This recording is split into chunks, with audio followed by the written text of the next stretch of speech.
All right, welcome back to the channel. So, I want to talk about 4 times voters got the NBA MVP voting wrong. And let's start with the 2001 2002 NBA season. So, Jason Kidd should have won MVP that season over Tim Duncan because when you look at the impact, Kidd, he joined a new team and took them from a lottery team all the way to a number one seed in the Eastern Conference. And he led them all the way into the NBA Finals. And he did that again in 2003 as well. He led the Nets to back-to-back Finals appearances in 2002 and 2003. Jason Kidd, he truly changed that team as soon as he got there, man. Kidd wasn't the leading scorer on the Nets because that's not his play style. He was a traditional pass-first point guard. He likes to set the offense up, take the ball to where the play needs to start. Scoring on that team was just spread out pretty evenly.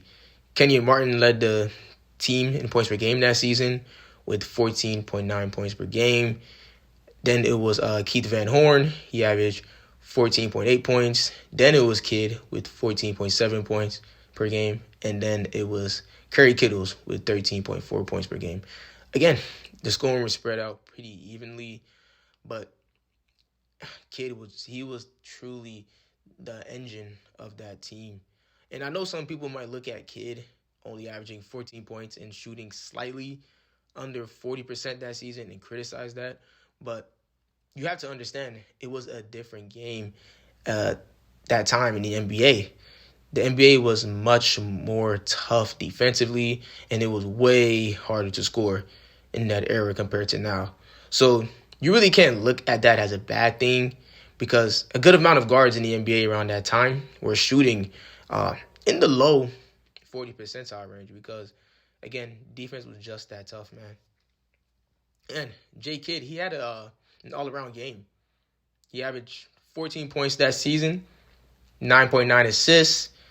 He was only second place behind Andre Miller, who averaged 10.8 assists that year.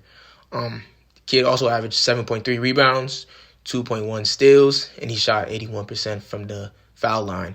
A true all-around player. Even Shaq, after him and the Kobe-led Lakers won the 2002 Finals against Kidd and Nets, he called Kidd the real MVP of the regular season in the post-game interview after they won the NBA Finals. Congratulations to Jason Kidd, the real MVP of the regular season.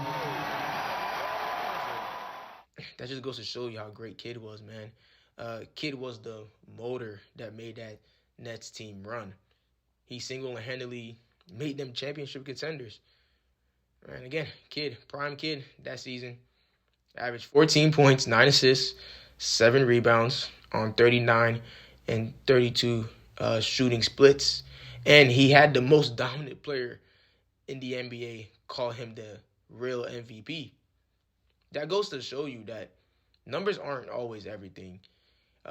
Kidd, he's in my top 10 favorite players of all time list. If you ask me to name my top 10 favorite players, I'll definitely put Jason Kidd in there. He made amazing, beautiful passes, and I just love the way he can control the game with his playmaking ability. And he can control the game without scoring a lot of points. And he was a great defensive player as well. He made the all-first defensive team that season. So, yeah, Kidd definitely should have won the MVP in the 01-02 season. So next, let's talk about the 2007-2008 NBA season. Now, I rock with Kobe Bryant. All right? So people don't get mad at me. I love Kobe.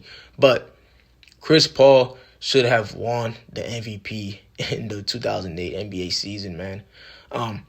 Chris Paul, he averaged 21 points, 11 assists, led the NBA in assists that year, averaged 2.7 steals, led the NBA in steals that year as well. And he shot 48% from the field, 37% from three, and 85% from the foul line. Kobe played amazing, of course. Kobe that season averaged 28 points, 6 rebounds, 5 assists, 1.8 steals with 46, 36, 84 shooting splits. And he led the Lakers to a number one seed in the Western Conference with a 57-25 record. But the New Orleans Hornets were right behind him in second place in the Western Conference with a 56-26 record. So literally just a one game difference between the two teams. But it was an incredibly tight MVP race that pretty much came down to whichever team had the best record in the Western Conference. That's where voters were looking at the most around that time. I know Kobe led the Lakers to the finals that year as well. Of course, we know they ended up losing to the Celtics in 6 games. But Chris Paul in '08, he put together one of the greatest point guard performances of all time that season. I felt like he was much more valuable to his team because he was the engine and the heart and soul of the Hornets that year. Great player. I really felt like it should have been CP3, man. He really changed that Hornets team that year. He revamped the New Orleans Hornets, honestly. I always really wish that David Stern never vetoed that trade in 2011 that sent Chris Paul to the Lakers because they could have did something, man. And this was pre-Achilles injury, Kobe too. So Kobe, he still had a lot left in the tank. And anytime when Chris Paul went anywhere, winning followed him.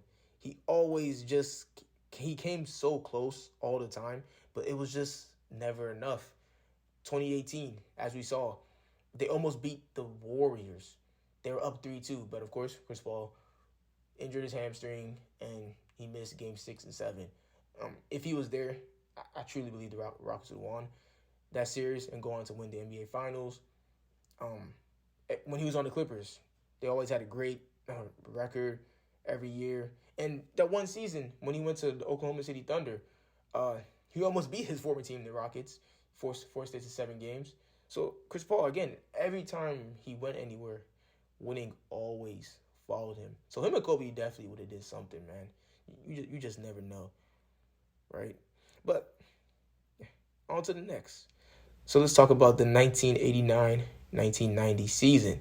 Now, this one was really close between 3 different players, that being Michael Jordan, Charles Barkley, and Magic Johnson.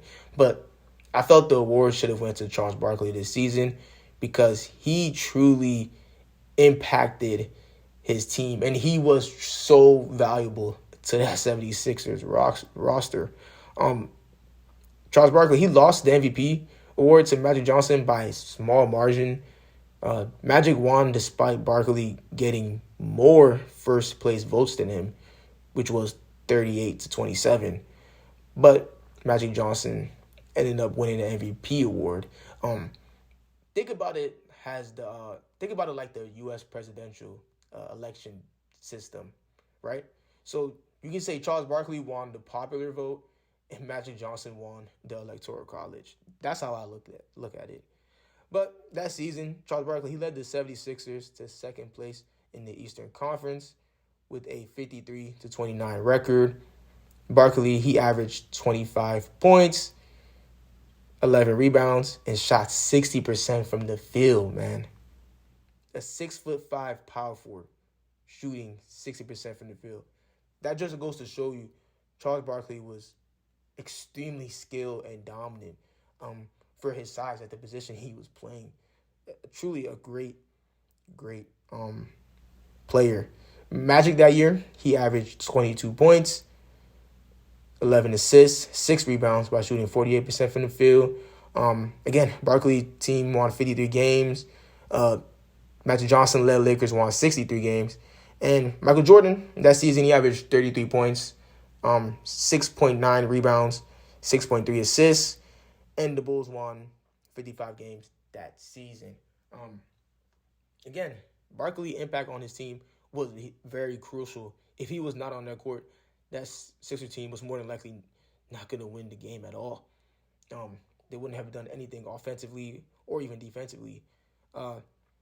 He really didn't play with a true memorable teammate that season. No disrespect to Hershey Hawkins, he played well. Johnny Dawkins played well, of course, but man, Magic Johnson and Jordan were playing with an even better roster. And luckily, Barkley got his MVP in 1993 when he, of course, ended up going to the Phoenix Suns. And we know the Suns that year ended up losing to the Jordan and Pippen led Bulls in 6 games. But Barkley, he went to the Suns because he wanted to play with better talent, and he truly did. Dan Marley, great player. Danny Ainge, a real great role player.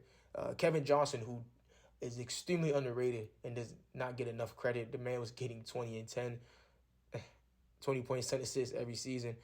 Great player. But Charles Barkley, of course, was the leader and the best player on that team. And in '93, he led the Suns to the best record in the NBA, which was 62 wins and 20 losses, while averaging 25 points, 12 rebounds, 5 assists, 1 steal, 1 block, while shooting 52% from the field, 30% from three, and 76% from the foul line. He definitely deserved the MVP award in '93. The NBA definitely was like, we cannot mess this up. Barkley deserves his MVP award.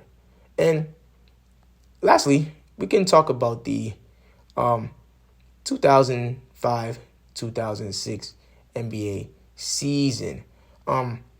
This is the season Kobe should have won MVP. He should have won the MVP over Nash to me. So in my opinion, Nash definitely deserved the 04-05 MVP award that he got. Nash went back to the Suns franchise after playing with the Mavericks. Of course, we know Steve Nash got drafted by the Suns, and he ended up playing with the Dallas Mavericks and Dirk Nowitzki for a couple of seasons, and they did extremely well. That was a good duo. I always wonder what they would have did if they stayed together longer. But Nash wouldn't have been Nash if he never left and got his own team by going back to the Suns and being the leader. But yeah, when he went back to the Suns in the 04-05 season, he led them to a 62-20 record. But that season, the 05-06 season, Kobe, he was not playing with the best roster, honestly. And he still managed to lead the Lakers to a 45-37 record, which was good enough for 7th place in the Western Conference. And we know, of course, they ended up playing the Suns in the first round in 2006, and they ended up losing in 7 games. The Lakers, they were also shockingly up 3-1 on the Suns that series, but they just collapsed, man, and the Suns outplayed them because the Suns were truly the better overall team. And Kobe that season, in the 2005-2006 season, he averaged 35.4 points. He led the NBA in scoring that year, averaged 5 rebounds, 4 assists, 1.8 steals, while shooting 45% from the field, 34% from the three, and 85% from the foul line. Kobe this season, man, he was just a scoring machine. Kobe always has been. He's a top 5 scorer of all time. Kobe that season once had 62 points in 3 quarters against the Dallas Mavericks. And, of course, we know he ended up scoring 81 points against the Toronto Raptors, which is the second most points scored in the NBA game. First is Wilt Chamberlain's infamous 100-point game in 1962. And Kobe, he also that season became the 5th player in NBA history to average 35 points, along with Wilt Chamberlain, Michael Jordan, Elgin Baylor, and Ricky Barry. Kobe, he also made the first defensive team that season as well. He was the best scorer and best competitor, man. He definitely should have won MVP in '06. Kobe, he also requested a trade around this time too. He felt like the Lakers front office weren't surrounding him with the good enough teams to compete for the NBA championship. Kobe, you guys can look it up. It's all on YouTube, all online. Kobe, he mentioned how he wanted to go to the Chicago Bulls. So just imagine in the alternate universe, that would have been amazing. That would have been super amazing to see Kobe play with D Rose, Luol Deng, Joakim Noah, while they're battling against, the Orlando Magic, the Cavs, the Celtics. The East would have been crazy if Kobe went to the Bulls. But I really feel like with that roster, they definitely would have gotten at least one championship. But hey, you never know. You never know. But yeah, these are 4 different times I felt voters got the NBA MVP voting wrong. Of course, there are other seasons you can argue, but these 4 seasons stood out to me in particular because when you just look at the impact these players have on their team, it was super significant. Super significant. But y'all tell me your thoughts and opinions in the comments section below. Also, please check out my video on the 1962 MVP race. That was the most competitive race for the MVP award in NBA history. Very competitive, and it was between 6 players. But yeah, you guys, some of your thoughts and opinions. What are some other seasons that you believe a certain player should have won the NBA MVP award? Do you also agree with me on who should have won these 4 MVP awards in these 4 particular seasons? All right. Again, please tell me your thoughts and opinions in the comments. Till next video.